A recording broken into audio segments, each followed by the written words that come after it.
Graft eucalyptus and kalanchoe. They are all plants belonging to the Crassulaceae family. Can be grafted them together. The survival rate is also very high. This video will share with you the grafting method. First, find a jade tree that grows well.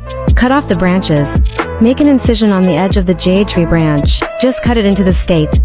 Jade tree branches. Also cut it into a cut like this. After combining these two plants, prepare plastic wrap and wrap the graft. This method is the simplest. A grafting method with a very high survival rate. Grafting is successful, as long as the wound is not exposed to water. After 10 days you can see results.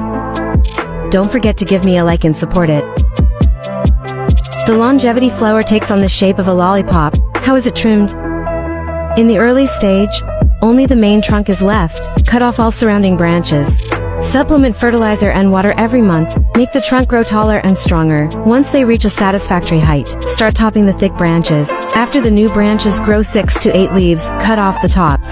Make the Flourmid injection larger and larger. 3 growth periods. Also keep pruning branching branches. Make Flourmid filling more full. Then you will soon be able to grow a beautiful pot of lollipops.